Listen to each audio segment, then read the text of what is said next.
Happy holidays from Honest Trailers. We'll be back in 2 weeks with some of this year's biggest hits. But until then, here's a bunch of old crap we strung together for you to watch instead of connecting with friends and family.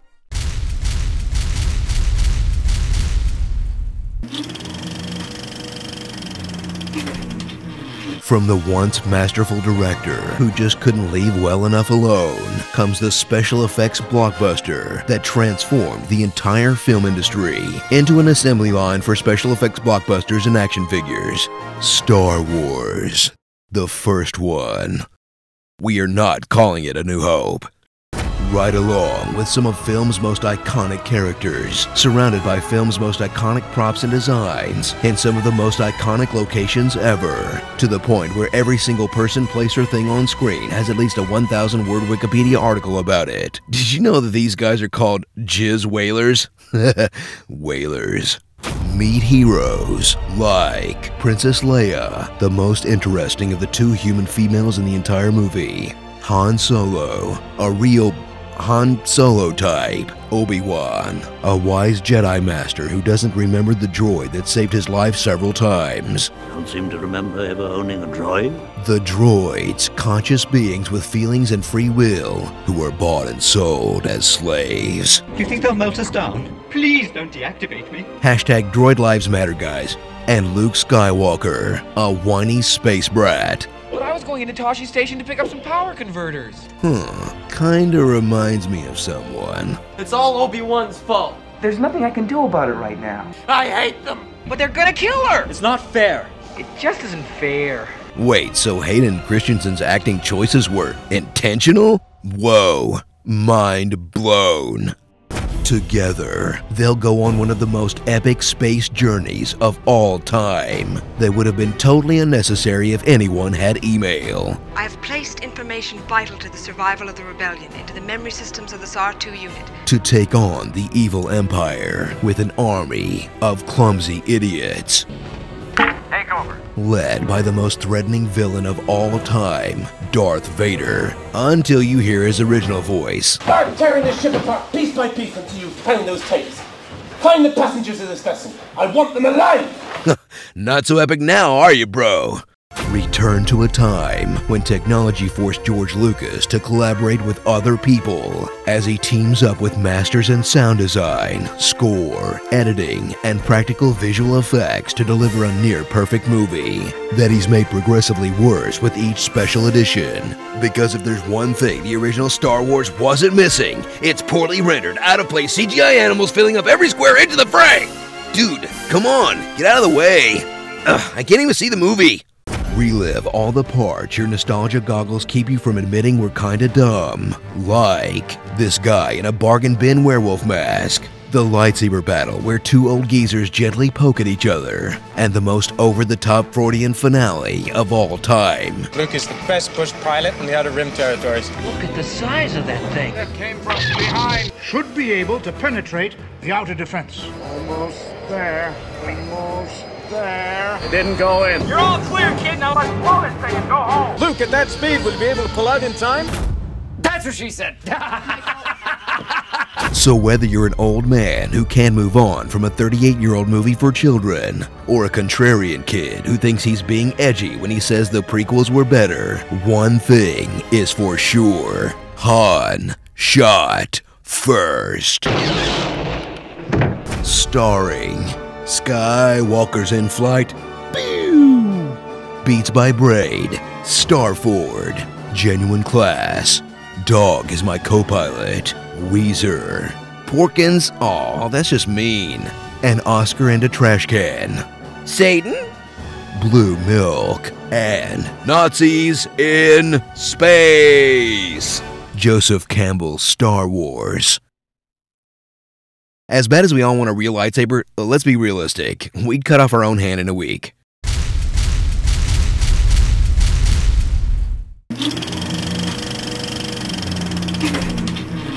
The greatest film of the original trilogy, one of the best sequels ever made, and the movie Star Wars fans love the most, just so happens to be the one where George Lucas was involved the least. The Empire Strikes Back. You love the fun-filled space adventure where evil is vanquished and everyone gets a medal. Yay! Now, watch the rebellion get crushed, the comic relief get frozen, and the ultimate evil tell the hero, who's your daddy? I am your father. In a sequel so dark, it's become the lazy shorthand for any time a franchise turns even slightly to the dark side. Yeah, well, this is actually The Empire Strikes Back of honest trailers. So there, yeah. Witness a movie full of excellent directing, great acting, brilliant dialogue. Why, you stuck-up, half-witted, scruffy-looking nerve herder. Gorgeous music, and iconic moments that will stay with you for a lifetime. I love you. I know. But, let's see, what to nitpick here? Sometimes they pronounce Han Solo's name different. Han! What about Han? Han, get up here. Do you think that after what you did to Han, the women... Haha! You suck, perfect movie!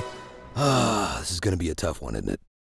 Revisit all of your favorite characters 3 years after they shot their balls into the egg hole, like Princess Leia, who's proof that Lucas either didn't have these movies planned out as much as he claims, or he was into some pretty weird stuff. Han Solo, a charming smuggler who's not afraid to make a point with his hands. No! I can arrange that. Put them back together. Know where Commander Skywalker is? That's right, my friend's out in it. Wait a second. But you... Punch it! Shh! Turn her around. Stand by the manual, Lisa. And Luke Skywalker, the magical moisture farmer who's no longer a whiny brat, now he's just dumb. Whether he's crashing his X-Wing into a swamp, getting tricked into a hole, running out of a warm cave to freeze to death, losing a fight to slow-moving pieces of furniture, or ignoring the advice of the last living Jedi. Luke, you must complete the training. I can't keep the vision out of my head. They're my friends. I gotta help them. Well, at least they have a spare. In a world where sequels and reboots coast by on nostalgia alone, enjoy a sequel that takes everything you love about Star Wars and actually builds on it, adding all new worlds like Hoth, a planet made of ice, Dagobah, a planet made of snakes, and Bespin, a planet made of matte paintings, each one of them full of amazing all-new characters, like Lando Calrissian, a gambler who won a mining company in a card game, I think? Boba Fett, the biggest movie badass with the least amount of screen time. And of course Yoda, the Jedi Master who trains Luke in the ancient art of, entering spooky caves, not trying anything. There is no try. And flipping for no reason. Wait a second, these pointless gymnastics remind me of someone. That's where the prequels got all the dumb flipping around from? Whoa, mind blown. So strap in for the Star Wars movie that's so good they barely touched it in the special editions, representing the absolute peak of the franchise, when the prequels could still be good. Then we go back 20 years, and we do the story of young Darth Vader and the young Alec Guinness character. And in the third film, which precedes Star Wars, you see. Like a prequel. That's right. They had an actual end date in sight. If Lucas makes all 9 episodes, the Force may be around until 2001. And people didn't take these make-believe characters so freaking seriously. Han Solo and Princess Leia and the Wookiee and 3CPO. Starring the Wookiee, 3CPO, cool hand, Luke. Ray's mom or aunt or something. Hand Pointo, worst Kinder Egg ever. Adultish Gambino, the dude from the holiday special. The hardest level in the Rogue Squadron N64 game. And run, run, run, jump. I can be your backpack while you run. The Empire Strikes Back of Star Wars. No! Like father, like son, I guess.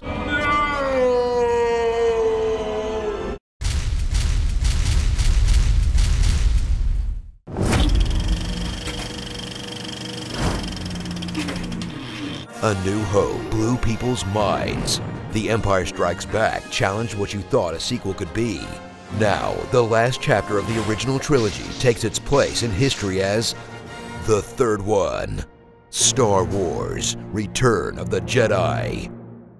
From creative visionary George Lucas, and once Spielberg, Lynch, and Cronenberg passed, the cheapest director he could find, comes a film that had to live up to impossibly high expectations, and said, screw it, we're making a kids movie full of burp gags, slapstick comedy, and Boba Fett going out like Wile E. Coyote. In a finale that's almost silly enough to make you question why your identity is so tied to a soap opera about space wizards.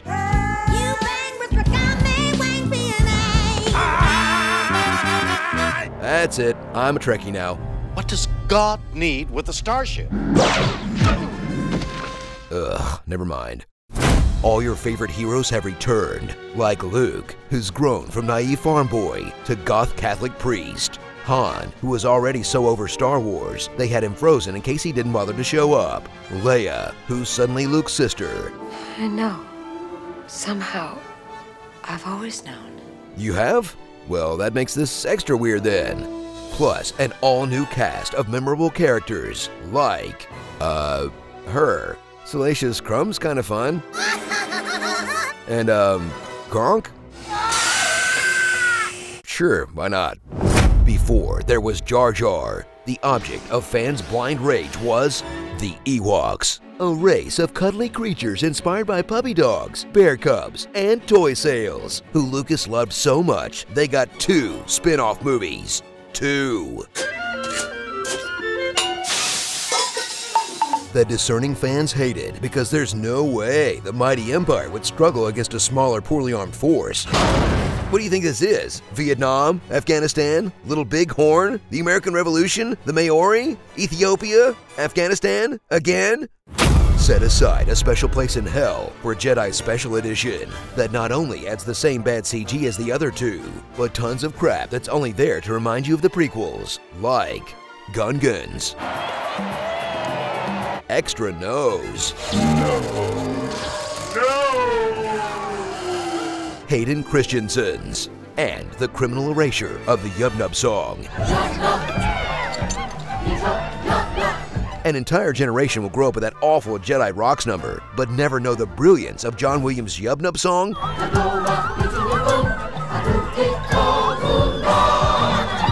For shame.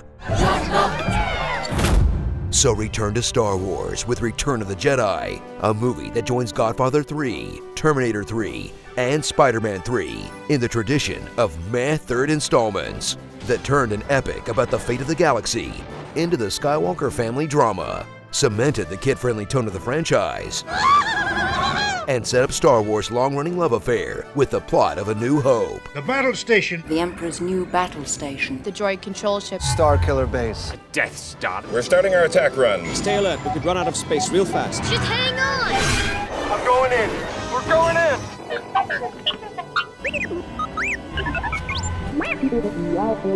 Again, it's like poetry, so if they rhyme, every stanza kind of rhymes with the last one. Hopefully it'll work. Yep, it did. Starring My Midi-Chlorical Romance. I've got a bored feeling about this. Sonny D. Williams, Ballsack Forceman, Captain Fetzma, Sister, Ghost Dad, Harmonica Solo, Teddy Suxbin, Nain, this little guy, Parliament Trunkadelic, and Slug Life. Star Wars 3, Episode 6 out of 9, possibly 12. Just a word of advice to Daisy Ridley. If you see Lucas talking to the wardrobe department, run.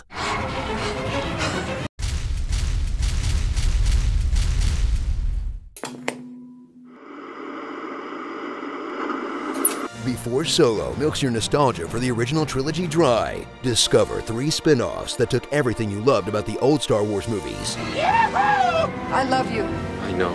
And gave you something, let's just say, different. Stir, whip, beat, stir. That's not right. I'm sorry. The original Star Wars spin-offs. Kick off an evening of crap with Caravan of Courage, the Ewok movie set before the other Ewok movie, but after the movie that was 30% Ewok. Embark on an adventure with no one's favorite unblinking murder bears as they team up with another creature that's better in small doses, a kid. I think they want to be our friends. Together, they'll search for her missing parents with her brother Mace, a Skywalker knockoff with the hair of Luke, and the acting of Anakin. It looks like the monster's something real big. Where is it? And of course, Tinkerbell? I think she eats giggles. Wow, they were planting the seeds of that Disney buyout really early, huh? If Caravan of Courage is The Hobbit, then get ready, cause Battle of Endor is Game of Thrones. Without question, the darkest Star Wars movie ever made, where most of the Ewoks are slaughtered in the opening scene. The 4-year-old's whole family is massacred. My family, we're all dead. I'm all alone. She's kidnapped by a dragon and has to spend the rest of her life getting yelled at by Wilford Brimley. I don't want you here. Get out. Go on. Get out. That'll screw up someone for life. Holy crap, this is a Captain Phasma prequel, isn't it? I'll have to learn grown-up things. Execute. But those are just warm-ups for the main event. Watch the original Star Wars trilogy lose its final shred of dignity in the Star Wars Holiday Special, a project so bad, George Lucas wanted it destroyed forever. And that guy made Attack of the Clones. Wow! What do you know? Sit through this vaguely Star Wars-themed variety show, where the only variety is the level of drugs they were on when they wrote it. Whether it's a song from Mos Eisley Canteen owner B. Arthur, just one more round, friend, then homeward bound, friend. A song from 70s soft rock titans Jefferson Starship, or a song from Princess Leia while Harrison Ford regrets all of his life choices. A day of joy we all can share. Now that's the face of a man who has a really bad feeling about this. In between the talent sections, enjoy a tiny scrap of story tying it all together, where Chewie has to get home to his beloved Itchy, Mala, and Lumpy for Life Day, which is like Christmas but hairy and vaguely Wiccan. The Empire is on high alert thanks to an overdubbed scene from A New Hope. I want the rebels located and identified. But with no help from Luke. Where's Chewbacca? No help from Leia. Send either Chewbacca or Han Solo to the screen, please. And actual help from one half of the honeymooners, Art Carney. I brought you that proton pack, you know, for the what's this? Whatchamacallit, the thingamabob. Chewie's family will spend over an hour horrifically groaning at each other while you try to maintain your last shred of sanity.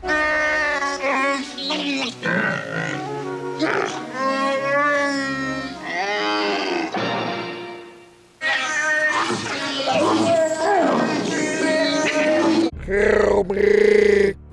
So melt your brain with 3 Star Wars films so awful, you'll never complain about the prequels, The Last Jedi, or Solo again.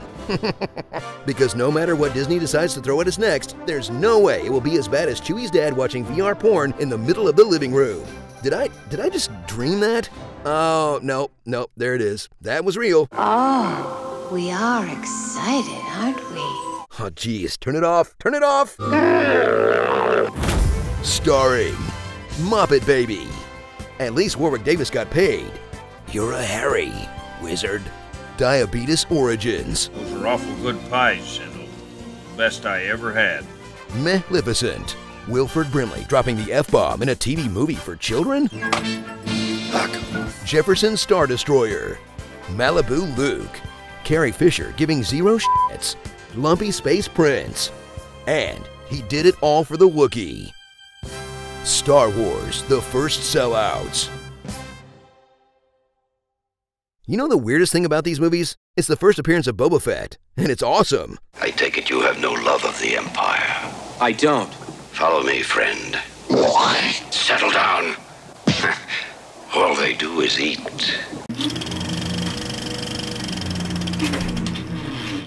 The greatest saga of all time was ruined by this film. From the billion-dollar jowls of George Lucas comes the chance to relive the biggest letdown in movie history in 3D!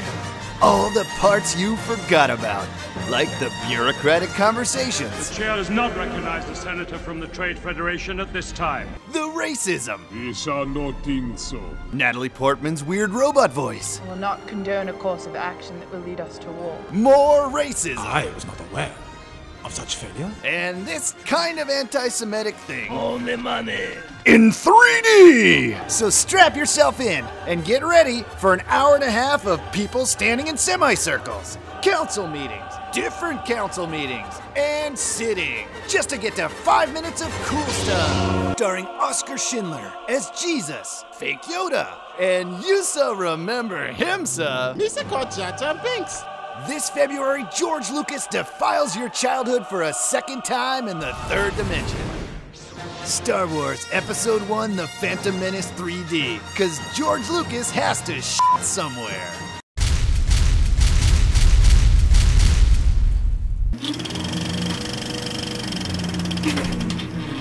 From the man who created some of your fondest childhood memories, then took a huge dump on them, comes the prequel sequel that proved Phantom Menace wasn't an accident. This isn't how it's supposed to be. Star Wars Episode 2, Attack of the Clones. Once again, the Republic is in turmoil.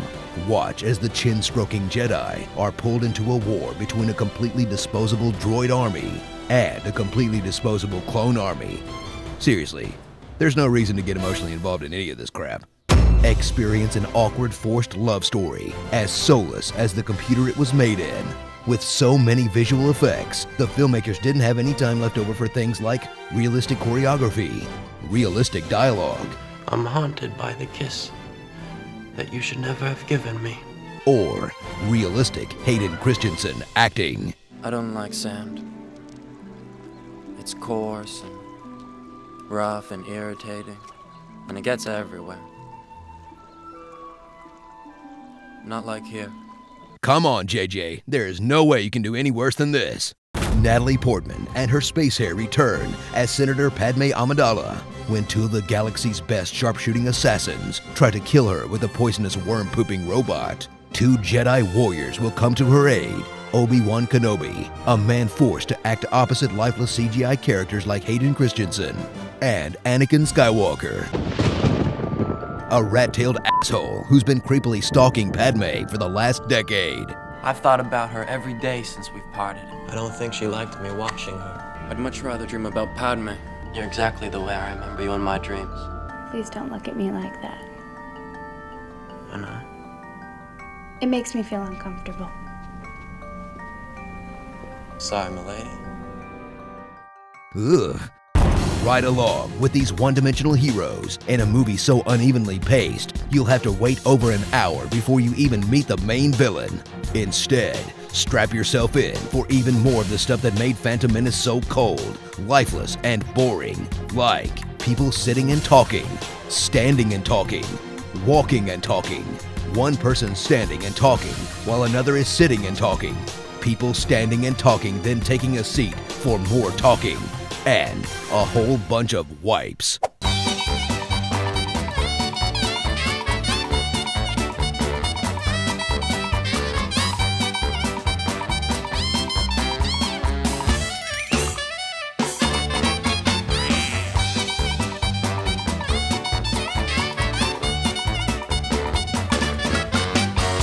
Starring Hey Don't Act Again, You in a Bad Movie, Yogurt, M. Bison, Nipley Portman, Lawrence Fishburne, definitely not the Emperor, Dickhead, Cthulhu, Darth Saruman, and Django Unbrained. Star Wars Episode 11, Attack of the Clones. So correct me if I'm wrong here, but the clones never actually attack anyone in this movie. So why the f would you call this movie Attack of the Clones?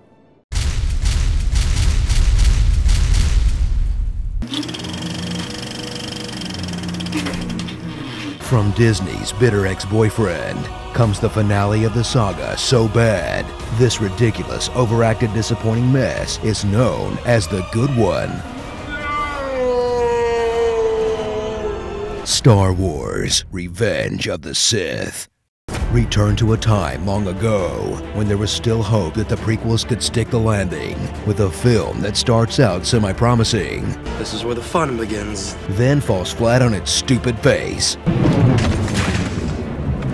Watch Star Wars finish its turn to the dark side as everything you've grown to hate returns. Midi-chlorians, younglings, Count Dooku. And cringe as Anakin Skywalker completes his journey from annoying kid to obnoxious teenager to insufferable Jedi Knight in a performance so robotic, his body finally catches up to his acting. Although to be fair, no one can make this drag sound natural. Love won't save you, Padme.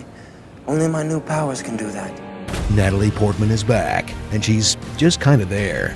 Weep as this once proud queen, senator, and warrior spends the whole movie barefoot and pregnant. Anna, I want to have our baby back home on Naboo.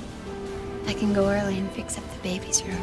And finally witness what the whole trilogy has been building to: Anakin Skywalker becoming Darth Vader. Watch the greatest movie villain of all time turn evil because he's passed up for a promotion. We do not grant you the rank of master. Has a bad dream about his secret wife. Commits Jedicide when an old man gives him a super vague promise about cheating death. Then gets burned to a crisp because his teacher is standing on a hill. It's over, Anakin! I have the high ground! So, Darth Vader is a whiny, dumb, easy-to-manipulate lapdog who got his suit because he couldn't quite jump high enough. Mystery solved. Thanks for clearing that up, George. Experience the best Star Wars prequel by default, simply because something occasionally happens. Even if that something is a lizard chasing a robot on a unicycle. But don't worry, fans of sitting and talking, because every time things start to get interesting, George Lucas gives us some of the cittiest, talkiest scenes in the trilogy, featuring council meetings, The capture of General Grievous will end this war. therapy sessions, Close to you? Yes. commutes, With all due respect, Master, is he not the chosen one? weird bubble shows, I don't think. Anakin. and just staring out of the window.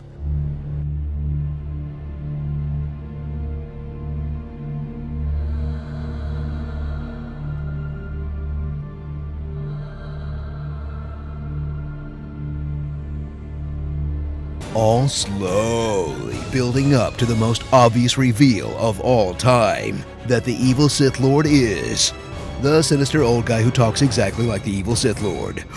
Gasp! Not the guy who does 4 evil head turns in one conversation. And the Jedi don't. To create Life from dying. not from a Jedi. What a twist! After 2 pointless wheel-spinning movies, watch a finale where Anakin goes from peaceful Jedi to child-murdering maniac in less than 10 minutes. It's not the Jedi way. He must live. There are too many of them. What are we going to do? Followed by 20 minutes of George Lucas jamming everyone into their New Hope starting positions.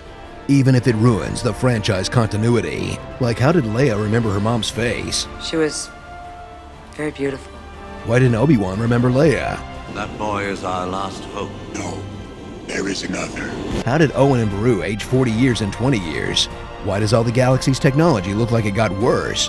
And how can we ever take Darth Vader seriously again after we've seen this? No is right. Starring the following proof that more does not equal better. 1 ham-handed cameo. Goodbye, Chewbacca. 2 disposable CGI armies. 2 cyborgs with breathing problems. 4 lightsabers at the same time. 4 unnecessary CGI flippy jumps. 8 severed limbs.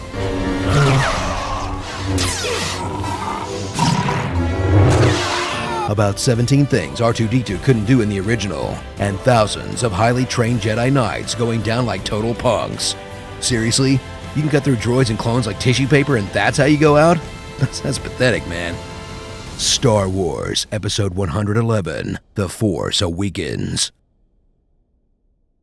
If you think the movie was bad, wait until you see what they cut out.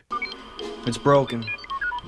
Can you understand what he's saying? I'm pretty sure that beep is down. Oh, yes, you're right. Beep is up.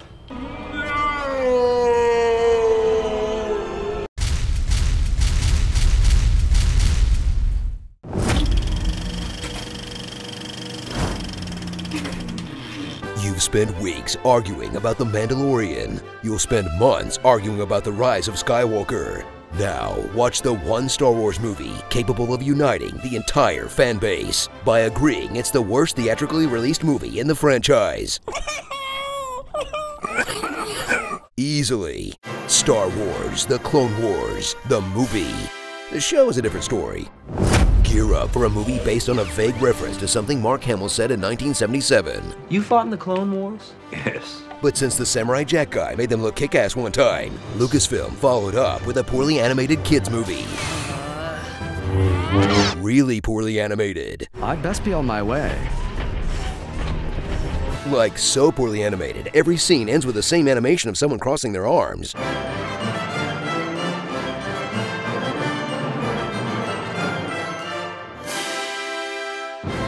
Did they forget to render this? Looks like an educational Star Wars spin-off game designed to teach me how to type. Your favorite prequel characters are back. Yay! Like Anakin Skywalker, who's only killed sand people at this point, not younglings, so he's good.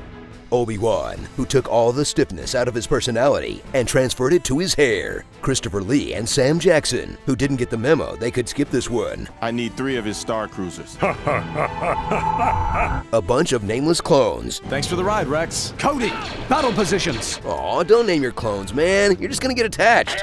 Ahsoka Tano, a sidekick built out of corporate memos to make a cool young girl Jedi who's cool and does cool stuff. You're stuck with me, Sky Guy. What did you just call me? And Baby Yoda, exact opposite, Stinky. Oh, Stinky, you're a mistake no one will ever speak of again. Begun the Clone Wars have. And boring the Clone Wars are, because this is 90 solid minutes of droids shooting at clones, clones shooting at droids, and space wizards flipping around in the middle of it all, helping the clones shoot the droids more better. But since we know the same guy is running both armies, we know this is all a big distraction that means absolutely nothing. Unless you're the guy who owns the rights to the blaster sound effect. In that case, cha-ching, am I right?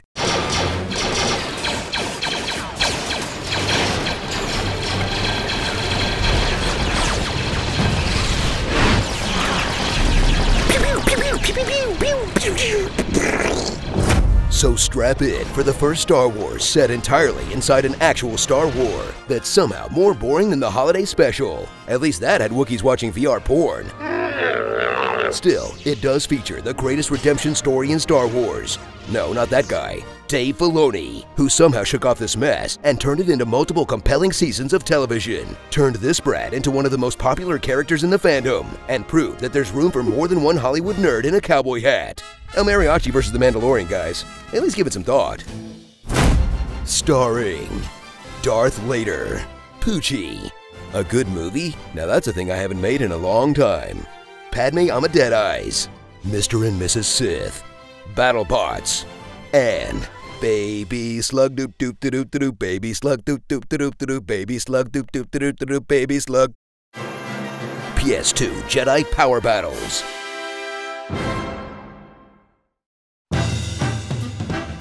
So, this is around 20 years before A New Hope, and jizz music hasn't changed at all? Are these guys playing brand new cutting-edge jizz? Or does the Mos Eisley Cantina have a retro jizz theme?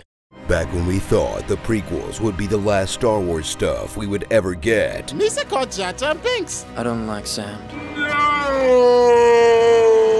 One animator stood against the darkness and said, to hell with making the Force balanced. I'm gonna make it jacked. Genndy Tartakovsky's Clone Wars. Look, we'll do the Clone Wars TV series eventually, okay? It just ended for sheep's sake. Gear up for the original adaptation of the throwaway line of dialogue in A New Hope. You fought in the Clone Wars? That's no longer canon because they already replaced it. Because we're so crammed full of Star Wars crap now, they're already rebooting the spin-offs. And it's a shame, because even though these animated shorts were made to promote a movie that wasn't very good, they are totally, completely,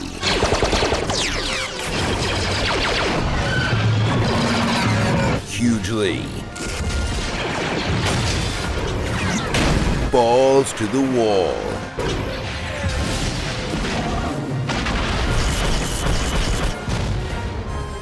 Exhausting to watch in one sitting.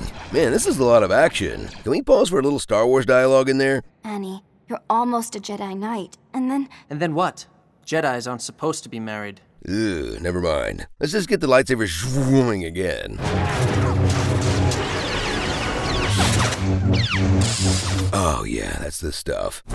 All the Jedi you love are back. Anakin is somehow even whinier. But I am the best pilot in the Order. Chancellor Palpatine knows it. I don't know why you can't. Padawan. Obi-Wan is a real piece of sass. Seems I've created quite the mess now, haven't I? What an incredible smell you've discovered. Sam Jackson is probably pissed off he voiced this Clone Wars Mace Windu. This is a dark day for the Republic. Instead of this Clone Wars Mace Windu. and Yoda is doing his best Ren and Stimpy impression. Palpatine, idiot you are! Together, they'll lead an army of clones against hordes of killer droids using a wide range of tactics like charging straight into them at full speed,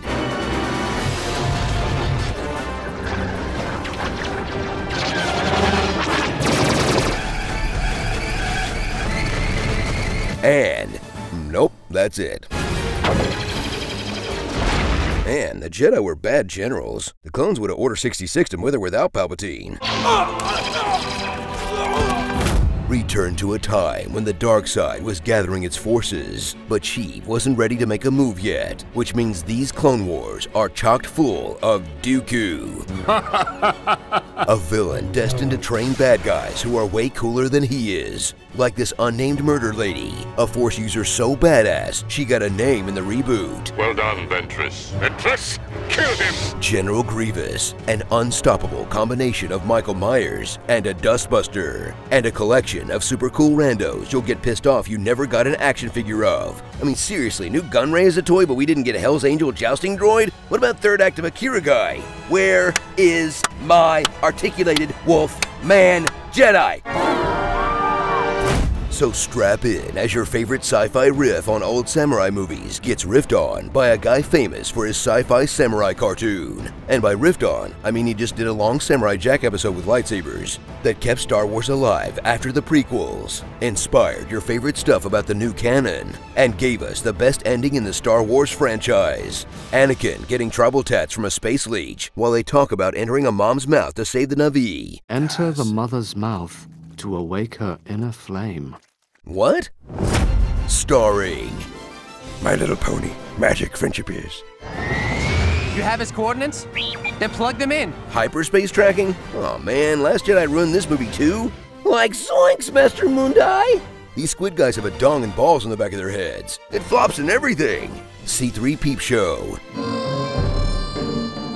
Impressive. Yes, I'd rather fancy it myself. And dramatic cloakwork.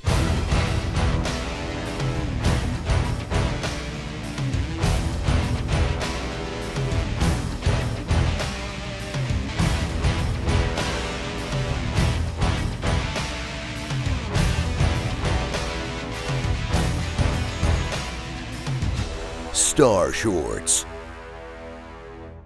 Is Anakin eating bugs a thing? Did they just make that up, or does he canonically slurp down worms for fun? The following trailer is rated S for spoilers, but come on, you know you've already seen this movie.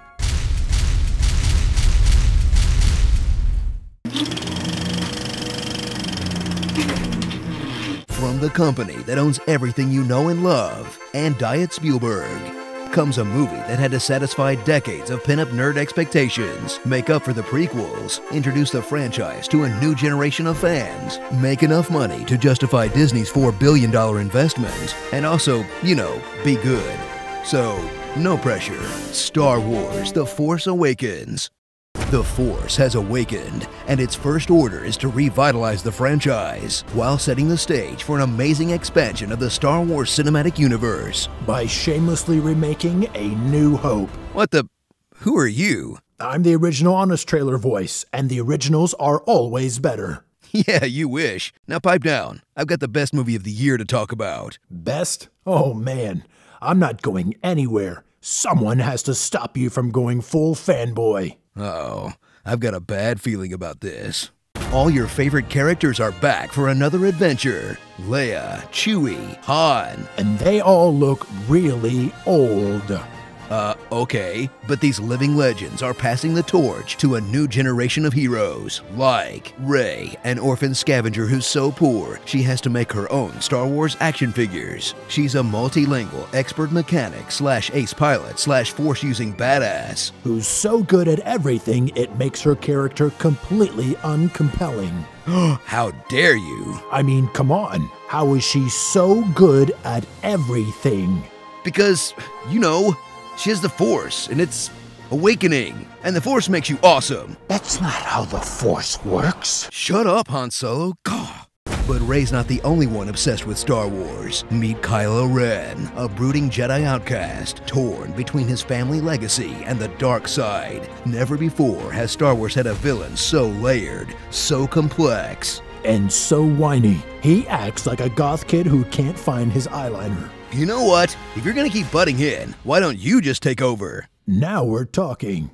Gear up for a film so desperate to recapture the magic of the first Star Wars. It practically is the first Star Wars. Featuring a desert orphan finding a cute droid with top secret information, who escapes the Empire thanks to the Millennium Falcon, visits a shady cantina, learns about the Force from a tiny alien, watches a man in black kill her mentor, then helps destroy a Death Star by deactivating a shield generator so that X-Wings can make a trench run. It's another Death Star. Oh man.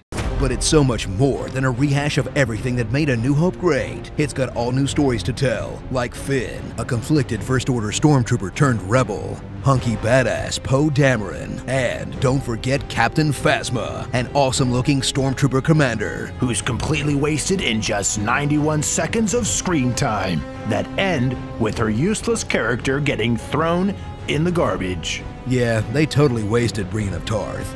But get ready to speculate as Abrams plants the seeds of questions that will drive fans wild with anticipation, like who is Snoke? Who are Rey's parents? And why does R2-D2 suddenly wake up?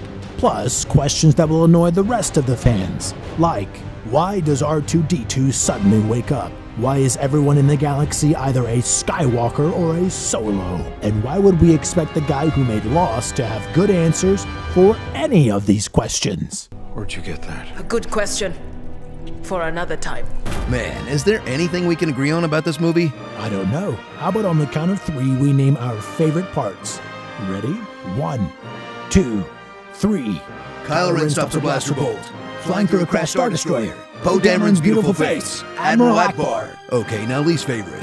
Leia hugging Rey instead of Chewie after Han Solo dies. Did we just become best friends? Yes.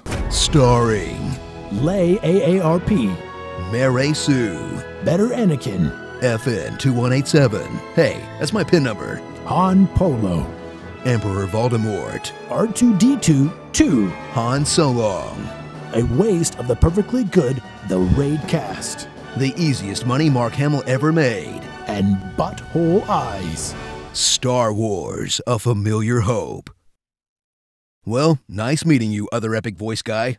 May the voice be with you. Hey guys, any reason why you didn't invite me? Who are you? I voiced the first ever Honest trailer, remember? In 3D! Hey guys, don't forget about me.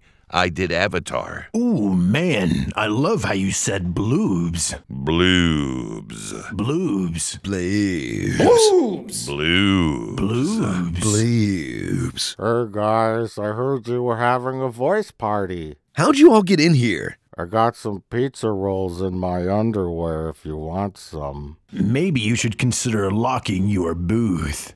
Warning, the following video contains spoilers for Rogue One, a Star Wars story. Guys, you've seriously got to learn how to spell rogue. You remember A New Hope. You remember Darth Vader. Now, prepare to remember the handful of years between the rise of Darth Vader and the start of A New Hope. We call it the Death Star. Uh-oh. They're gonna just rehash everything from Star Wars, aren't they? I've got a bad feeling about it. Rouge One, a Star Wars story. Get ready for Disney's first Star Wars anthology movie, because there's no way in hell they'd call it Star Wars Prequel number 4 in what has to be the most money anyone's ever spent to fill in a plot hole. That's the place I've laid my trap. That answers your most pressing questions. How exactly did the rebels get the plans to the Death Star? Did they grab a data tape with a giant claw machine, then use a big antenna to beam the data tape to a ship? And then did that ship transfer the data to another smaller tape? And then did Princess Leia copy that smaller tape onto a tiny droid's hard drive? You know, whoever said this one is as good as Empire must be really into file formats. Meet an all-new gang of rebels you, how do I put this, shouldn't get too attached to. Like Jyn Erso, the rebellious rebel who rebels so hard she does whatever her dad tells her. It must be destroyed. I know. We will. Whatever her surrogate dad tells her. Go with him, Jyn. You must go. And whatever her new coworker tells her. I'm coming with you. No, we can't risk it. But sometimes she's pretty grumpy about it. Rebelling alongside Jyn is K2SO, a droid with more personality than any of the human characters. I'll be there for you. Cassian said I had to. Cassian, a rebel whose most heroic moment comes when he doesn't murder someone for once. I had every chance to pull the trigger, but did I? Saw Gerrera, an extremist cast out of the Alliance by extensive reshoots. Chirrut, the blind guy who's technically not a Jedi, but, I mean, come on, look at this guy. And his friend, Gunny McShootface. I'd add more, but that's pretty much all there is to this guy. Cower before the might of the Empire, as various old dudes squabble over who gets credit for the Death Star. We stand here amidst my achievement, not yours! While down on the battlefield, stormtroopers are rolling out in 2 brand new flavors, but with the same old incompetence we're used to, whether they're missing easy shots. One with the Force and the Force is with me. Casually getting taken out. Or setting up their weakness to sticks that the Ewoks would take advantage of.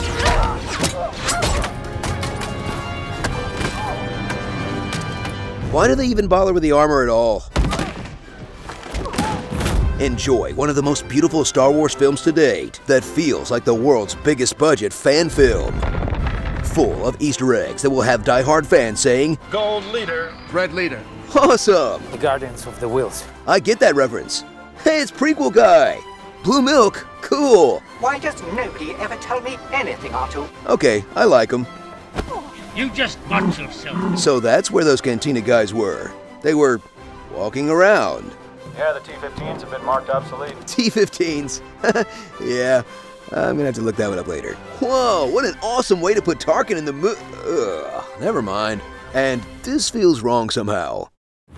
But nothing will service fans harder and faster than Darth frickin' Vader, as a much older sounding James Earl Jones tries to give us a new iconic scene. Be careful not to choke on your aspirations. Who let George Lucas write a line? But just when you think he's been wasted, extend your lightsabers for the most badass Star Wars moment put to film, the hallway scene. Which makes Vader's next fight in the timeline even sillier than it already was.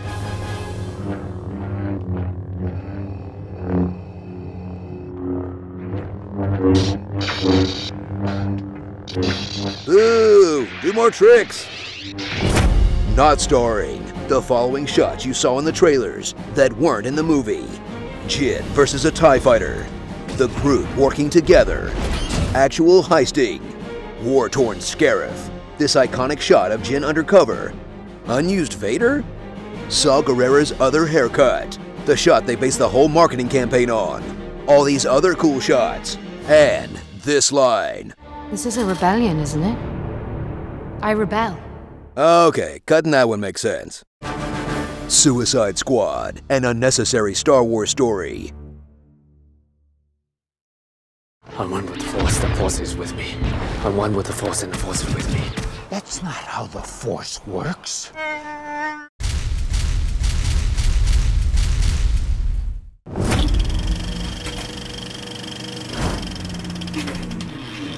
In a polarized world, the next installment of the franchise, all about balance and non-attachment, will be worshipped, hated, and obsessed over until it's not even fun to talk about anymore. This is not going to go the way you think. Nah, we know Star Wars fans by now. Star Wars: The Last Jedi. Forget the love letter to the originals that was The Force Awakens, because Episode 8 subverts everything you've come to expect, making it the worst one ever. Aw, who invited the original Honest Trailer voice back? Are we really gonna do the old ones are better / new ones are better thing we did with The Force Awakens? The only way to talk about Star Wars now is in absolutes, so yes. Kinda Sithy of you, but fine. Making Last Jedi a refreshing update to a predictable formula that spits in the face of everything you once loved. Whiner. Traitor. Meet the new class of heroes coming into their own, like Rey, who after being called by Luke's lightsaber, is called by the Jedi text, called by a big wet hole, and called by her greatest frenemy. Yet still gets zero answers to any of her questions. I thought I'd find answers here. I was wrong. Poe, who grows from a hotshot sexy pilot to a treasonous failure with more blood on his hands than the Empire. First Order, same difference. And Finn, who went from a deserter running away from the war to a deserter running away from the war. With the help of newcomer Rose, he'll learn to put the greater good above himself. Thanks to a pointless side quest to Casino Royale. Because how dare they spend 15 minutes connecting the action to a larger theme? The larger theme being, is it possible to miss pod racing? I didn't think so, but here we are.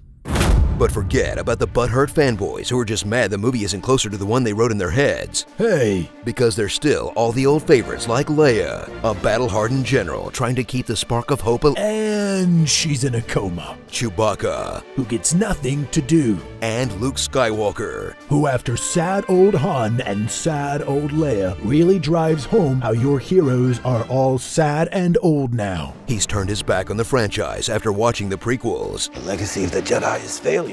And not even reruns of A New Hope can change his mind. It was a cheap move. Because what Star Wars fans really needed was to see their idol throw his lightsaber away like it was some kind of joke. And Star Wars is not a joke to me. Yeah, I've been meaning to talk to you about... Rian Johnson ruined my childhood like he ruined the laws of space battle. There are no laws to space battle. There should be. Luke isn't the only Skywalker who has issues with the franchise. Kylo Ren is back, and he's demanding a full reboot. Let the past die. Kill it, if you have to. When he doesn't look like he's about to cry, which is always.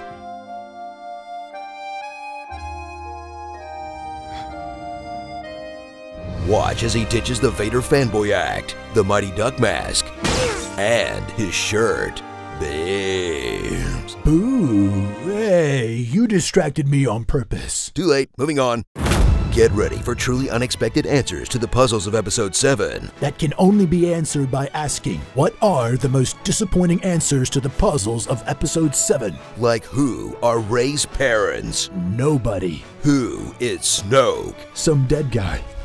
And how did Maz Kanata get Luke's lightsaber? It doesn't matter, and you're stupid for asking. That after all the hours of speculation and analysis was genuinely exhilarating. Insulting. Whoa. How do we keep from a certain point of viewing each other? Yeah, we're both pretty big Star Wars nerds, huh?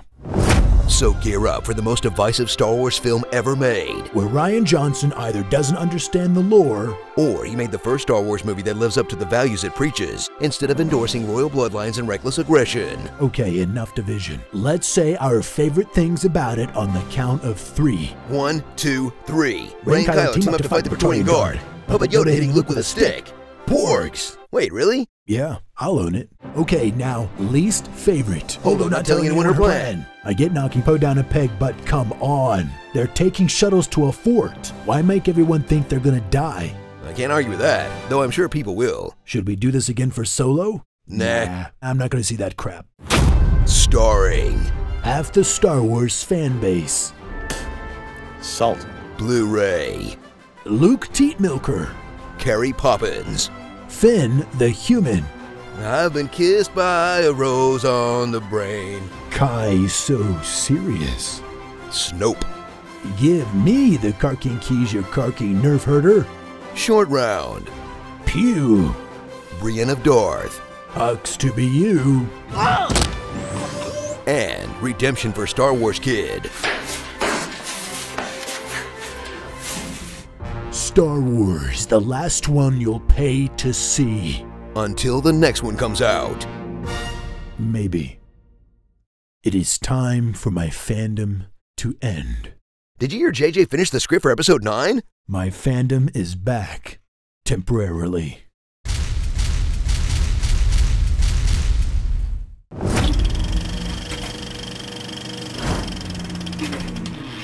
You love the original trilogy with a burning passion. You went to war over The Last Jedi. Now get ready for a completely new kind of Star Wars movie. one you'll forget by the time you're home from the theater. Solo, a Star Wars story. Oh yeah, that did come out this year, didn't it? After Disney reshot half of their first Star Wars story because they didn't like what the director did, watch them hand the keys to an exciting new creative team, then reshoot even more of the movie because they didn't like what the directors did. You're touchy. Resulting in a mixed bag that wasn't exactly great, but wasn't exactly terrible. And if that's how Disney plans to bring balance to the Force, just Sith me up, fam. Prepare for a feature-length adaptation of Han Solo's Wikipedia page, in a film that's less a Han Solo character study and more of an origin story for all of Han Solo's accessories, like his gun, his ship, the Millennium Falcon, the little notch in his ship. What are you doing? That's the escape pod! His favorite comeback. I hate you. I know. And of course, his iconic dice? Since when were the dice such a big deal? It was just a silly background prop. Not everything needs an explanation. I don't have people. I'm alone. Solo. No one asked for this. Gear up with Alden Ehrenreich, a good young actor stuck with the thankless job of playing a young Harrison Ford. I waited a long time for a shot like this. I'm not about to screw it up, all right? He'll add new dimensions to the selfish outlaw pilot we met in New Hope by showing us he was never much of an outlaw. You are the good guy. And he was never really that selfish. Damn it. But boy, did he have a hard-on for being a pilot. I'm gonna be a pilot. I'm gonna be a pilot. I swore to myself I'd become a pilot. I'm a great pilot. I'll be your co-pilot. We've already got the pilot. Okay, he wants to be a pilot. We get it already. Anything else? What was his dad like? He wanted to be a pilot. Never mind. Let's just go back to learning about his accessories. Where'd he get that vest? Strap in as Han joins a gang of even scruffier nerf herders, like Chewbacca, who eats people now? Beckett, who acts a lot like Woody Harrelson if he got trapped in a Star Wars movie. Kira, who's working for Paul Bettany, but really working with Han, but really working with Darth Maul? You can't triple cross a double cross. You can't triple cross a double cross. Val, the coolest new Star Wars character in years. Never mind. Lando, the Star Wars story we'd all rather see, except for that part where he's clearly having sex with his droid. How would that work? That works. And L337, who is either an SJW or an offensive satire of wokeness, depending on which part of the internet you like to scream at. When Han Solo is the blandest character in your Han Solo movie, you've got a problem. I'm Han. Nobody cares. Did you want a darker take on the Star Wars franchise? Well, you've got it, because this one is so dark, it's hard to see what's happening, whether the action is hidden in deep blues, muted browns, a kind of drab olive, or Taco Bell beef orange? By the time your eyes adjust, you'll realize everyone in the galaxy is lit like they're in witness protection. Oh, cool, there's the Falcon, I think. Man, this movie is literally the dark side. So catch the first flop of the Disney Star Wars era that froze all the other standalone projects in carbonite, but gave fans a sense of how Han became the character we all know and love by going through the events of Solo. Then at some point off camera before A New Hope, becoming the character we all know and love. Beckett said he heard about this very big gangster putting together a job. So what was the point of this movie again? Starring Lone Star, Harry and the Harrelsons, White Man Can't Jump to Light Speed, Khaleesi, the sentient being trapped inside the Falcon? Yikes. 6 seasons and a Wookiee? I want Tandy. Name this character. You can't, can you? Pirates of the Corellian, Samus Aran. Terrace Kasi. That crappy PlayStation game is canon now. Knockout. Half the mall I used to be. And Disney every time they fire a director in the middle of a production. I got a really good feeling about this. Cowboy Beeflop.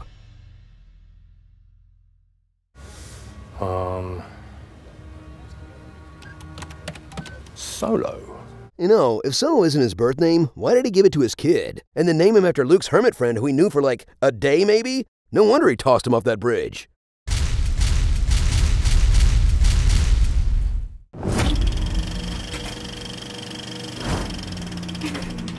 From Colin Trevorrow, until someone saw the Book of Henry, and the director who's never seen a landing he couldn't not stick.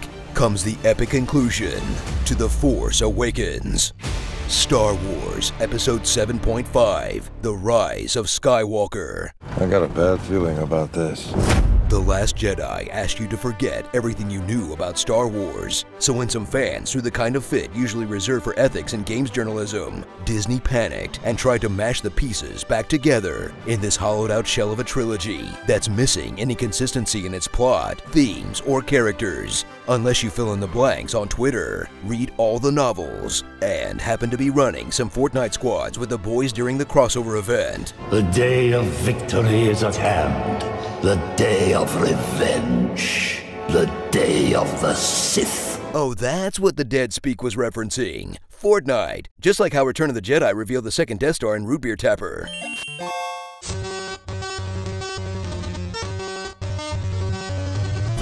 When we left them, the Resistance was down to its last gasp, and the First Order reigned supreme.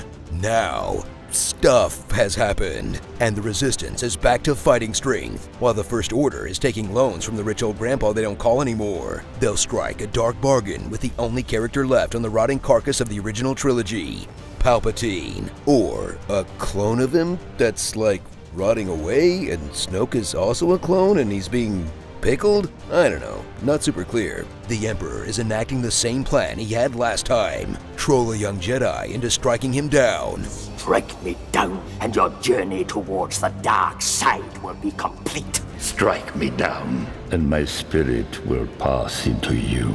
And when that fails, hit him with the old zap hands. But luckily, the same Luke Skywalker who bailed in this whole mess also left a scavenger hunt to stop him, sending our heroes running to find the thingy. The location of the Wayfinder has been inscribed upon this dagger. That leads to the other thingy. The Emperor's Wayfinder is in the Imperial Vault. That leads to the bad guy. She's going to Exegol. She's showing us how to get there. While the First Order keeps sending them running whenever some character growth is about to happen. There's an incoming destroyer. Gotta go now. Ben, we're about to be cooked! We gotta go! They're coming! Hey, come on! Come on! You know, I've been thinking a lot about this film, and the biggest issue it has at its core is, oh no, TIE fighters! Everybody scram! All the new characters you still barely know after 3 movies have returned. Like Poe, who I guess was a smuggler at some point. Your friend's old job was running spice. Completing his arc from Han Solo type to just Han Solo. Finn, who's still fighting against all odds to keep himself in the movie. I need to go alone. We go together. We're all in this. Gotta go after her. Maz Kanata, who snatched a medal out of Leia's cold dead hands just to please some 40-year-old fanboys. These poor schmucks, whose stories must have been cut for time. Kylo Ren, continuing the Skywalker tradition of being a genocidal death cultist who's redeemed by a single act of good. And Rey, who's taken Luke's X-Wing, his lightsaber, his book collection, possibly his childhood home, and his last name. Rey who? Rey Skywalker. Huh, was Rey playing the long game? Because I think Luke just got talented Mrs. Ridley'd. Don't like the newcomers? Don't worry, no one is ever really gone. Rejoin your old pals 3PO, Chewie, Luke, Leia, Han, and Lando, who are so sidelined at this point that one of them is fake memory wiped. Memory restoration complete. One of them fake dies. He's alive. One of them thinks Last Jedi was for fake fans only. A Jedi's weapon deserves more respect. One of them dies from causing the fake death of her son. One of them died 2 movies ago and is so over this franchise, he wouldn't even get a haircut to cameo as a memory. And one of them is alive and well enough to seemingly hit on his own daughter. Well, let's find out.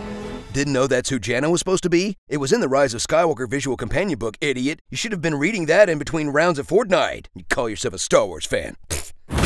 So strap in for a conclusion that brings so much new to the franchise. From the new Force powers that would have really come in handy for Qui-Gon Jinn. To hammering it home that all these dead stormtroopers were actually kidnapped children. Harvest more of the galaxy's young.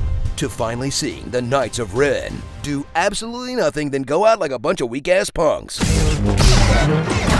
And mercifully brings the new Star Wars cinematic era to a close with a sloppily constructed, hastily executed mess that managed to do the impossible. Unite fans who loved The Last Jedi and fans who hated The Last Jedi. by pleasing none of them. It's on fire! The whole thing's on fire! Starring Oh, we're using our made-up names. Then I am Rey Skywalker. Hucked Finn, Narco Polo, Gentle Ben, Use the Force, me, the only consistent character across all 9 films, participation trophies, Don't force so hard, you'll end up just like your brother. an old man wearing the same outfit he had in his 20s, Cut off my mane! the Rocketeer, Rolling James Dio, Tony Sith cloned this in a cave, Bland Moff Tarkin, a Rose by any other name would get to speak. How can I be a mechanic? I have no arms. Darth Sibelius. You know what's cooler than 1 Captain Phasma? 6 Captain Phasmas. And Rey's dramatic reveal phase.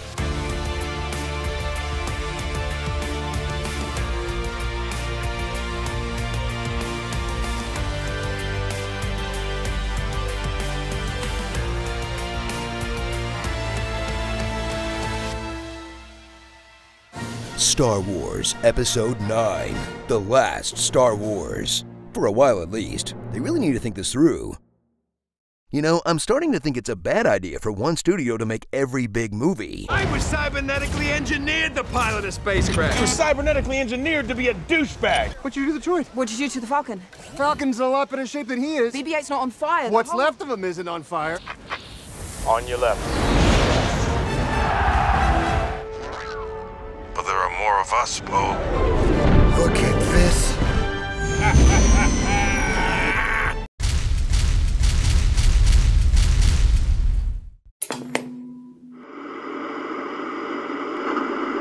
After Star Wars was ruined forever thanks to the monsters at Disney, Star Wars will be unruined by an all-new streaming series made by the monsters at Disney.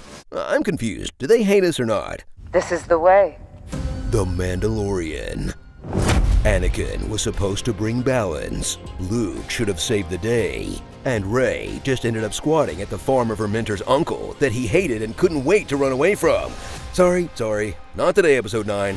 Now, as our heroes fall, one food truck enthusiast will rise, revitalize the franchise in his VR garage, and keep the Empire in business. With 8 episodes of Western riffs that got the fanbase all up in their feelings over a Muppet Baby. Kathleen Kennedy? More like Crapleen Kino. Aww. Suit up with Din Djarin, aka Mando, which starts to sound like a slur the more you hear it. Hey, Mando. Hand over the child, Mando. Get that blaster out of my face, Mando! Guys, that's their word. Are you sure we can use it? Achuta, Mando. After the prequels literally ruined his childhood, follow this wandering bounty hunter on a tale of redemption, in between a whole bunch of actual wandering.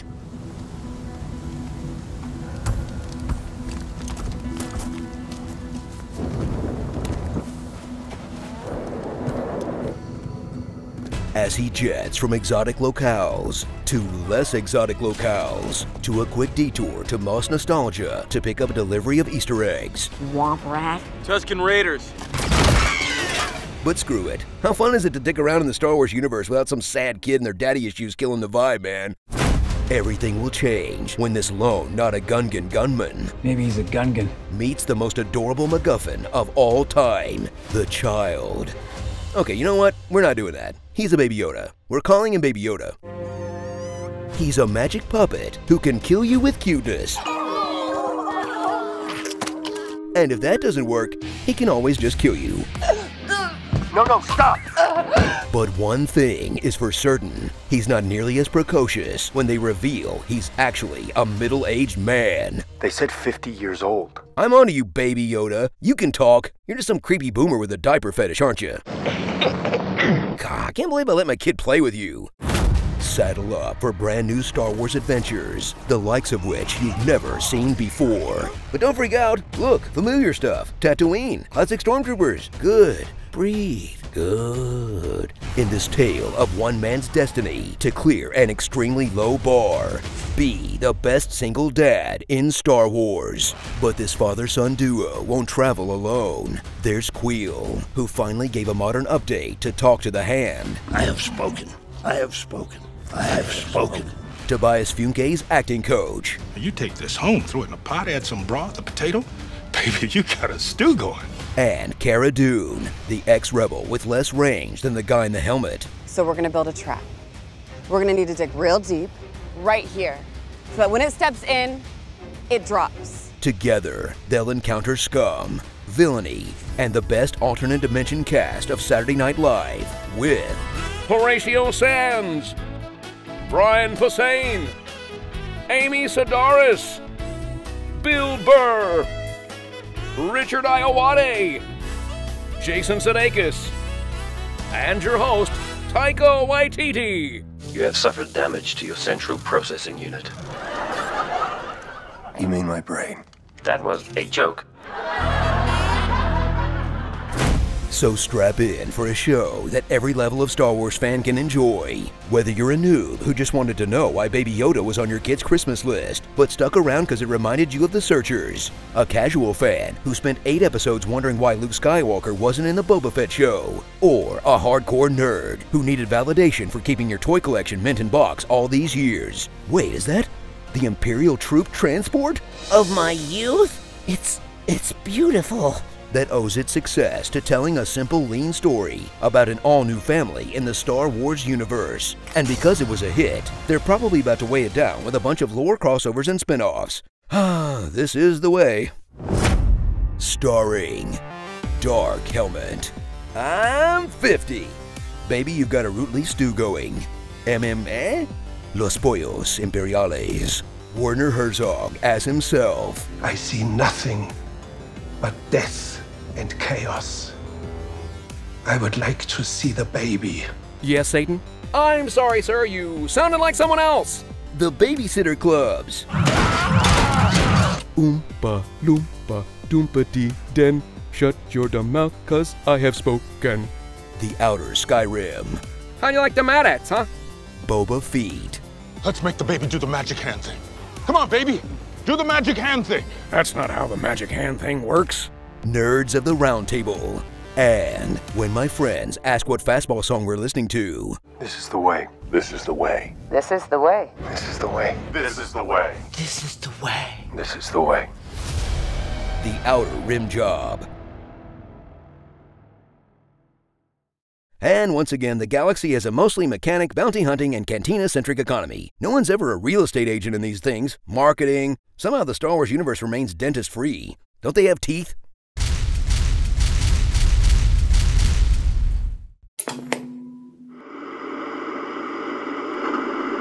Fresh from Disney's content mines in Outer Burbankia comes Season 2 of a show that's either the greatest thing we've ever seen, or live-action Star Wars has lowered our expectations so much, basic competence feels like seeing the face of God. It's glorious. The Mandalorian, Season 2. Suit up for more Mandalorian, the show that combined the world of Star Wars, the feel of old samurai films, and the emotional core of Reddit's r/aw community. Aww, in a winning mix that keeps things simple and doesn't overstay its welcome. So you can be sure as Sith they'll launch enough spin-offs to kill the magic for good next year. You know, there's a reason we don't eat birthday cake every day, Disney. Keep feeding us the same thing and we will reject it. Unless it's Marvel, or animated musicals, or Pixar movies about giving up on your dreams. Okay, fine, you win. Stuff my mouth full of cake, Mouse Daddy. Rejoin the Mandalorian, the galaxy's most dangerous never-nude. But this time, he'll break his only rule about giving face as he quests to deliver this tiny meme generator over to a Jedi, all while bonding ever deeper with Baby Yoda over their shared love of murder.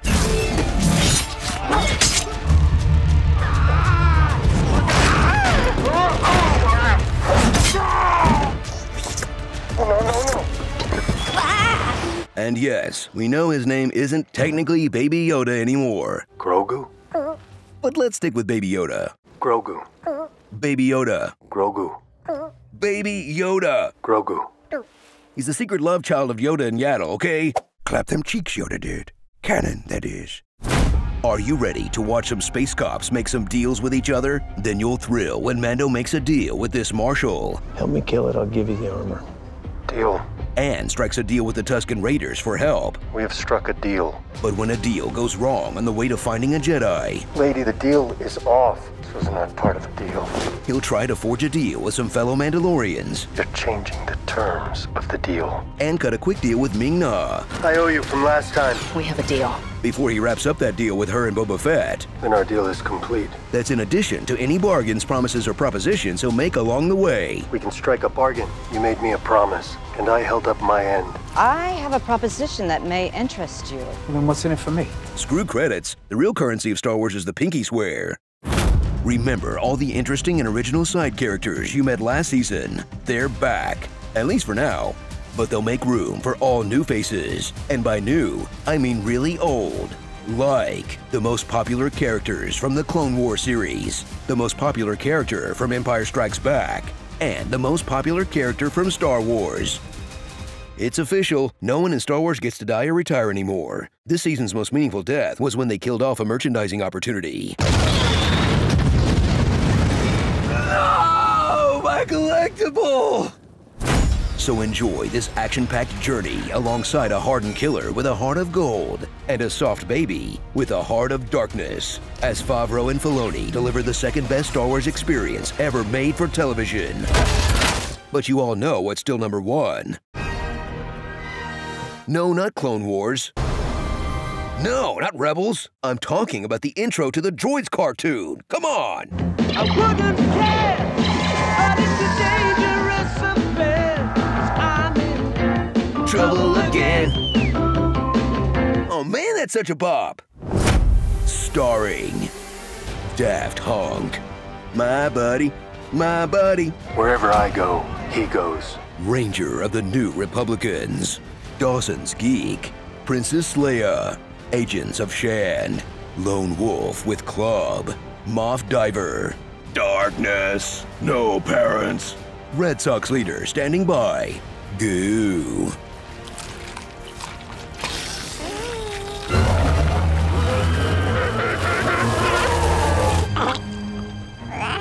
Stormtroopers giving themselves away. Over there, stop them. Want a transformer over there. All right, we'll check it out. 5387 and 5389, follow me.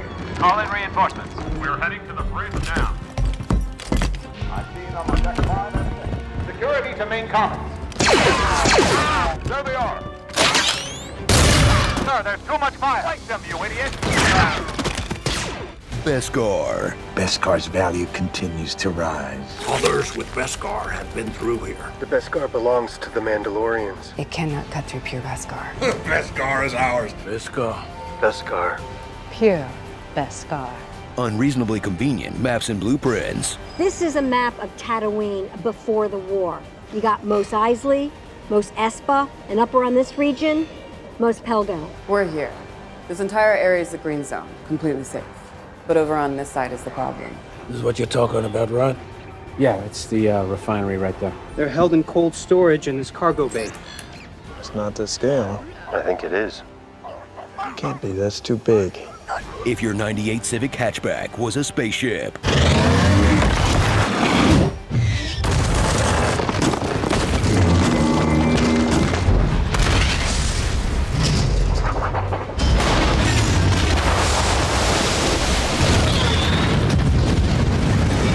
And my deepfake kills other droids standing guard.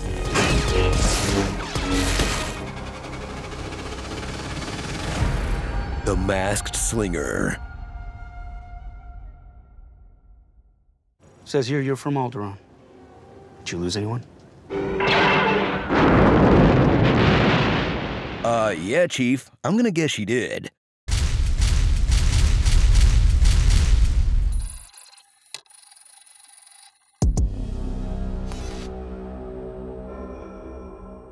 From the company that knows you like Star Wars, so they put a little Star Wars on the Star Wars Hub so you can watch Star Wars before the next Star Wars comes out, comes what any responsible content factory would do, and outsources the job to Asia in these non-canon Japanese short films that would all make for a better movie trilogy than the one we just got. Somehow Palpatine returned.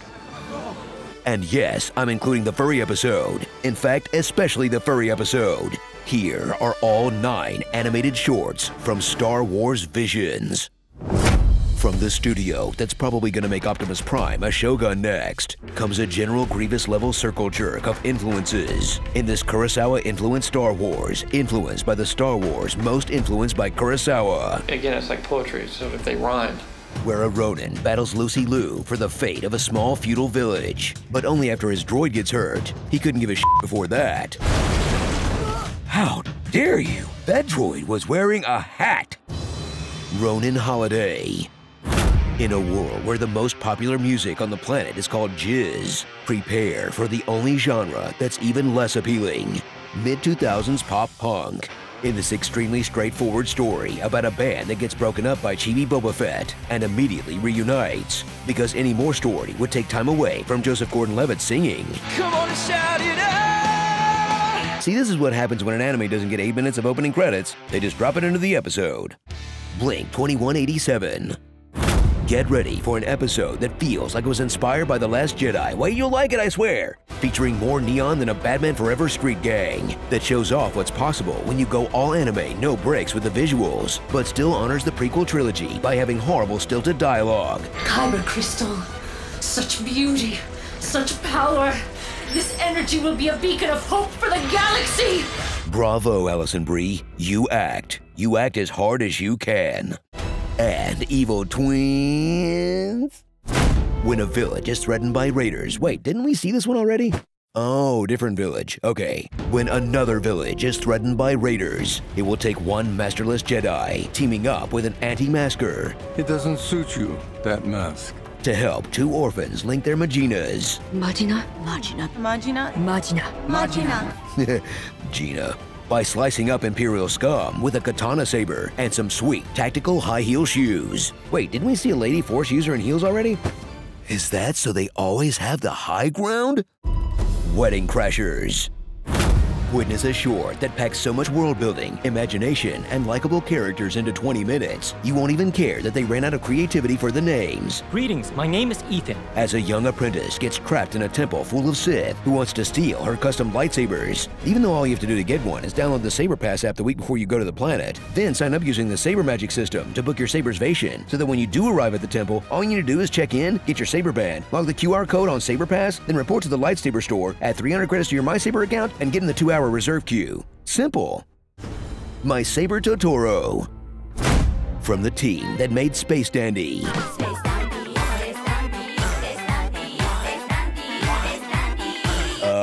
Alright, comes Baby's First Star War. About a droid who was built to sit in a small room and do math, but also given feelings of love, boredom, and frustration, because Star Wars loves to remind us that droids are slaves. Your name is Toby. Pinocchio.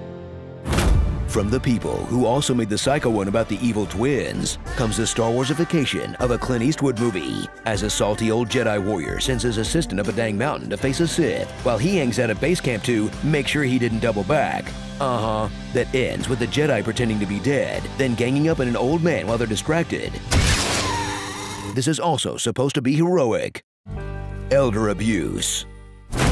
Blast off to the Zootopia system for 20 minutes that will delight everyone from anime fans to Star Wars fans to furries. And yes, I'm aware that being a fan of one significantly raises your chances of being the other two. In this heartwarming saga of a father having to decide which of his daughters will inherit the family lightsaber, the Tiny Toon with a heart of gold, or the evil human who uses her own blood as eyeliner. Do you want pink eye? Because that's the other way to get pink eye. Bunny Heist. From still Japan, but with a few pieces of African flair, comes a really annoying road trip across the planet of the tiny mouths, in a classic tale of how when a Jedi falls in love, everything turns to Yep, even in anime, they're creepy sexless monks who are only allowed to play with their own lightsabers. Literally Star Wars visions. Starring. When you all copied off the same kit for your test. I got a bad feeling about this. You have a bad feeling about this. I have a bad feeling about this. You've got a bad feeling about this? I've got a bad feeling about this. And more crystal talk than a white girl's apartment. If you use the power of the Kyber crystal. The crystal is the core of the lightsaber. Crystal! Crystals. Crystal. Crystals. Crystal. Crystals.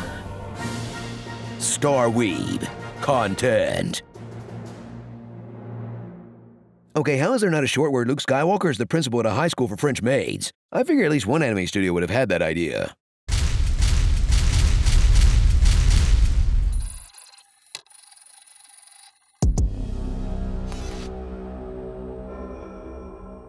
He was the best part of the holiday special, which isn't saying much. But ever since Boba Fett stood around looking cool, fans wanted to know more. And as we all know, learning more about a Star Wars character only makes them cooler. Yep, cooler. I'm alone. Solo. Super duper cool. I'm a person and my name is Anakin. The Book of Boba Fett. You remember him as the mysterious bounty hunter with just 4 lines in the original trilogy, and that was probably enough, because now fans are getting the show they dreamed of, and then it's literally full of naps. As Boba fulfills his destiny and becomes a fleshy ball that floats in milky water, and when you're not watching an old man take a bath or talking about taking one, I owe you a nice long soak in the bacta tank when this is done. You'll drift off to sleep during one of his many soaks, because as it turns out, Boba Fett has to think about his whole life before he becomes crime lord. Flashback to that time Boba went out like an absolute chomp and solved the mystery of how he survived the Sarlacc pit. He crawled out. Oh. Then fill in the blanks of an entire lifetime of failure and beatdowns, from Tuskens to Wookiees to really just whoever. As this bumbling oaf gets his friends killed, takes revenge on the wrong people. The one that massacred your Tusken family and blamed it on a speed bike gang. And fights to protect a city that also would have killed his saviors if they had the chance. Don't worry, he fails at that too. Nothing to see here, folks. Move along. Just Boba Fett protecting your homes and places of business. Don't forget to tip your daimyo. Thrill as Boba replaces all his dead friends with new ones who have no choice but to hang out with him. Like Fennec Shan, a cool assassin he has to guilt and bribe into joining his crew. I saved your life. 2 body hogs who have to be his friend or die. Would you be loyal to me if I were to spare you? And this badass street gang of these badass kids with I'm sorry. Are those Vespas? I can't take them seriously. So by now, if you're thinking this blows, can we watch something else? Disney is way ahead of you. As the show hard pivots into The Mandalorian. Phew! Catch up with Mando, chopping up bounties with a lightsaber, even though he doesn't meet the stat requirements. It gets heavier with each move. Tricks out his sweet new hot rod. Did you used to fly a Razor Crest? And makes tiny whittle shirts for his whittle bitty beanie baby. Aww. Then aw even more at the return of Baby Yoda, who's still so cute. He offsets the bad vibes coming from Luke Deepfaker. A short time for you is a lifetime for someone else. Ugh. And sure, Grogu and Din bail on their missions and character arcs to help out Boba, but desperate times call for desperate measures, and whoo boy does this show need reinforcements. No one respects you. Okay, Ahsoka, you're up earlier than we thought. Cat Bane, get your blue ass in here. All hands on deck, people. It's an after-school special down there. This is a Dexter Jetster level emergency. Thank you. Manners. I like it. We're too late. Abort! Get to learn so much more and understand so much less about Tatooine, a planet Luke once assured us was very boring. But since there's a wild metropolis full of spaceports, casinos, and teenage cyborgs 5 minutes from Beggar's Canyon, You'll come up to Beggar's Canyon. now it just seems like Luke wanted to join the Empire. I want to transmit my application to the Academy this year. It's here in the most remote corner of the center of the galaxy where Boba will become the daimyo, a mob boss like Jabba the Hutt. Except this crime lord won't accept protection money. I asked for no tribute. Or kill people. Shall I kill him? No. Or rough them up. I do not torture. Or steal things. We stole it. That's a crime. Or demand a meeting. That was a bit heavy-handed, don't you think? Do you want the appointment or not? And he definitely says no to drugs. There's a lot of credits to be made from that orange powder. Spice is killing our people. Even though he had his whole life changed from chasing brain dust with a nose lizard. You know, I'm starting to think a crime story on a children's network was a bad idea. I went to the stock market today. I did a business. So break out your slang protocol droid. Oh, he's singing like a yuzum. There's a gong skunk, Jack. If that's not the quack to calling the stifling slimy. And slip into a nice warm bath until we get a proper third season of The Mandalorian, because this show is 50% dramatic entrance.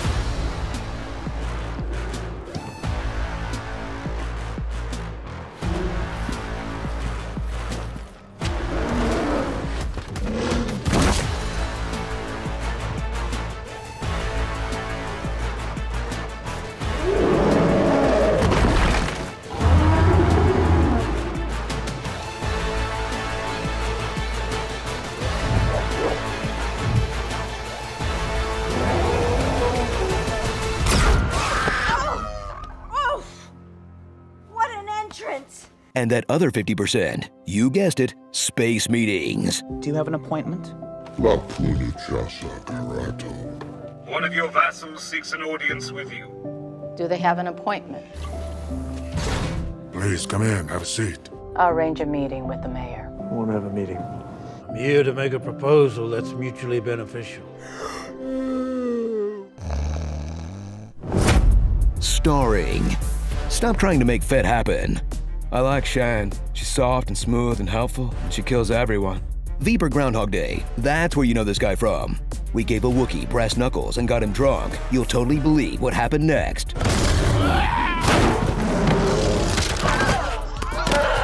Princess Vespa. iRobot. That'll do, pigs. That'll do. I whip my tails back and forth. I whip my tails back and forth. What beat boobs in the shadows? My child is an honor student at Skywalker Jedi Academy. The Dropout. You don't have to be lonely at jawasonly.com. Timothy Oliphant. Timothy Elephant. Cad Bod. Machete in space. And twins. I find your smoothed out face disturbing. And if you want to be a badass, you got to learn to fight with a stick.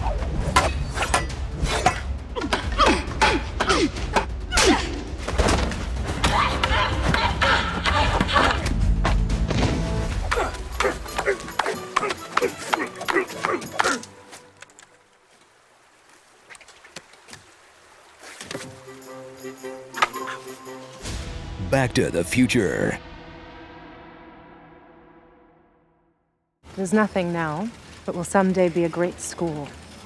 Grogu will be its first student. Amazing. Every word of what you just said was wrong.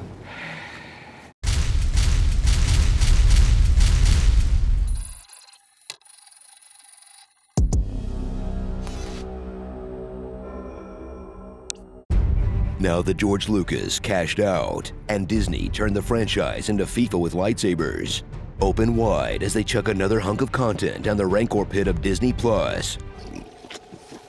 But this was actually pretty tasty. Obi-Wan Kenobi.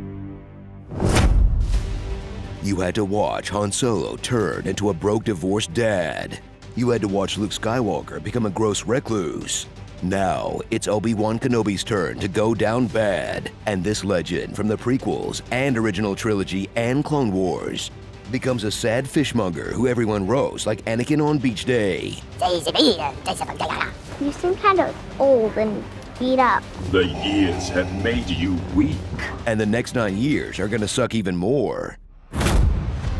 Prepare for a show that reminds you how great the prequels were when they're cut down to a 3-minute recap montage. And cheer as the best part of those films returns. Obi-Wan! Hello, Dex. Follow along on the celibate religious man's new mission. Stare at a 10-year-old boy all day. But when a special little princess gets moved to another castle, Obi will have to save a Skywalker for the upteenth time, even though he's forgotten his super speed. Forgotten how twins work. How old are you? And forgotten how to hide, like, at all. Hey, you gonna change your last name, buddy? Maybe dye your hair? I don't know. Stop wearing Jedi robes? That's not an improvement. You look like Vincent Adult Man. Hello, other grown-up. thrill at the latest installment of Star Wars Babies, Leia Edition. Vivian Blair shines as a young princess with more sass than Carrie Fisher if she were actually born into royalty. If anyone asks, you're my daughter. Granddaughter, maybe. What? Nothing. And once this lone wolf and cub link up, you're in for yet another round of Grumpy Warrior gets a cute sassy kid to safety. But hey, if it ain't broke, don't fix it. Hello there again, Ewan. Meet a galaxy's worth of supporting characters, some of whom don't even live on Tatooine. Like a guy who puts the mid and midichlorians. So judgmental. An Imperial officer who's not like those other Imperials. She feels bad about it. I joined up when the Empire stood for something. I made some mistakes. And evil, twisted villains like modern Star Wars fandom. If you're sending her bullying messages, you're no Star Wars fan in my mind. Riva, a youngling who never finished her grooming, but graduated with honors from the loud again School of Villainy. Tell me where the Jedi is! What makes you think he won't see it coming? Send out the probes. Do it. Nobody's coming. You can't run Obi-Wan! And he slaughtered them. No! And of course, Darth Vader, who's now literally a mix of man and machine. Hayden Christensen kills it in a dual role as both the guy in the Big D suit and as Anakin in his 7th senior year at Jedi Academy. He'll give us fresh insight into Vader's loss of humanity and show us what really turned Annie to the dark side. You'll need to prove yourself as your undoing. Until you overcome it, a Padawan you will still be. So, to prove himself worthy of being a Jedi, Anakin had to try his hardest to stop trying so hard to prove himself worthy of being a Jedi? Okay, this scene makes sense now. So enjoy the weird new middle ground of Star Wars that looks bad for a movie, but good for a TV show. Too short for a series, but too long for a film. Incredible lightsaber duels, but rinky-dink sets. And a story constrained by the trilogies that take place before and after, but drops enough breadcrumbs to launch a Rogue Squadron's worth of future Star Wars content. Just getting started. I think I had a brother. I think I've just found out what they're hiding down here. Okay, none of those Jedi are actually dead. Disney just Jurassic Parked them until it's their turn for a show. Starring Gentle Ben, Problem Child. That's what I love about these younglings, man. I get older, they stay the same age. Neon Genesis Revangelion. I don't like sand snakes. They're coarse and rough and irritating. He doesn't even go here. Hashtag Justice for Hat. We only sell moisture here. Where are the Jedi? Round back?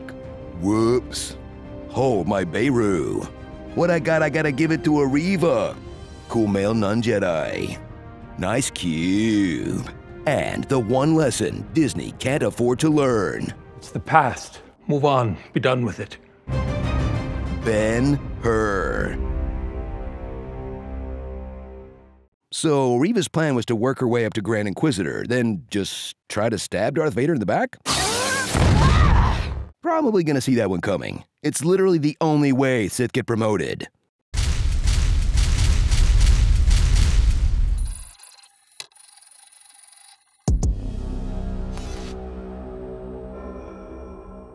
You loved The Mandalorian.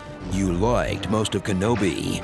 And Boba Fett exists. I owe you a nice long soak in the bacta tank when this is done. Now, Disney's got a new Star Wars streaming show that fans never asked for. In this prequel of a prequel about the third lead in Rogue One. And it's the best thing they've ever made? This show does not around. Andor. Experience a galaxy that looks different from the one we're used to because it wasn't shot in the giant egg where Disney makes everything else in the first Star Wars streaming show, free from cheap nostalgia.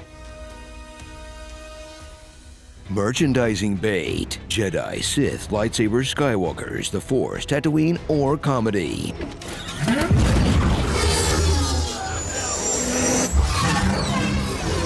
Honestly, it's hard to believe it's in the same universe as all the other crap. Those of you who still believe that when we enter this building, we are in a temple. Give immediately emergency powers. to the Supreme Chancellor. Diego Luna is back as Cassian Andor, a human born on planet Orphan, but who grew up on Ferrix, a working-class town with a strong commitment to the percussive arts. When Cassian kills 2 cops outside of a brothel, oh no, embark on his epic journey to be anywhere other than where he is at any moment. I just need enough to get out of here. I can't be here. We need to go tomorrow. We're getting out of here. We're leaving. I need to relocate for a while. I gotta get out of here. I'm done. Come on, Cass. You got your whole life ahead of you. Sit down for once and enjoy a beautiful sunrise with a loved one. Oh, right.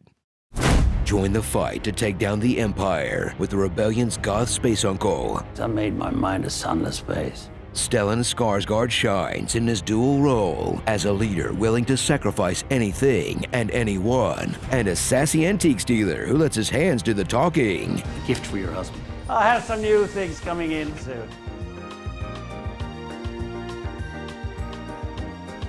Funding his operation is Mon Mothma, a galactic senator with a relatable problem. She spent way too much money on Star Wars. How much is missing? 400,000. Deepen your understanding of this original trilogy briefings giver as a key figure who bankrolled the rebels at the sacrifice of her family. But like, no big loss there. That's just so hurtful. Go deep, like super deep, into the inner workings of the Empire with Cyril Karn, a mall cop who accidentally kicks off the rebellion while his boss is away at a conference. I was a good deputy inspector. He's a domineering little dweeb with mommy issues. You've been in my private box. I have ways of knowing. Tricks are for kids, Mom. Cringe as his Oedipus complex locks on to Dedra Miro, a high-ranking intelligence officer with a mean case of mean face. Bet that's not how you pictured Yennefer's voice, huh? In a show with such a deep fascination in the banality of evil and the complex inner workings of bureaucracies, you'll swear it was mainly intended for adults. Hey, if you saw New Hope in theaters, you're 50. It's time. Thrill at a show that puts characters first, but still propelled by multi-episode plot arcs, like a heist that sets Cassian up as more young Stalin than young Solo. Cassian's hometown being slowly ground down under the Empire's boot until the little dick droid that could tips the scales. Oh, now it's on! And a 3-episode prison break sequence starring Andy Serkis that is so good, he needs to hang up the mocap suit immediately. This man has earned the right to use his own human face forever. Just the best. So forget all your expectations about Star Wars and Disney Plus, and prepare to learn what the rebellion against the Empire actually demanded of its believers. Their freedom, their souls, their very lives, and $7.99 a month until Disney actually makes Season 2. You better leave the show alone, Disney. There's only one forced corporate crossover we'll accept. One. Yabba. I've always wanted to touch him. Like the texture of Yabba is something I need to discover. Then I'm obsessed with the texture of Yabba. I'm very curious to actually touch that texture. I've been dreaming with Yabba for... His skin is just something that obsesses me. Touching his, you know, like his belly, like... Oh, I'm not in love with Jabba. That was one big mistake I made. But I have like 7 Yabbas at home. Starring Stan Diego, Baron Starkinen, the Moon. Don't trust the ISB in Division 23. Drop that 0 and get captured by Miro. Beehive, rise up. Going forward, to build a breakthrough Empire 2.0 and succeed in an increasingly competitive world, we will need to be extremely hardcore. Caesar, the means of production. Teams from the Nook of Saw. And Cousin! Empire Wreckers. Everything you need here is on the wall. Water, nightlight. And food? You can get as much as you want. Top table wins flavor. Wait, water and food tubes right next to my bed? And sometimes the food tube has flavor? That's downright luxurious by my standards. Oh, this is genius.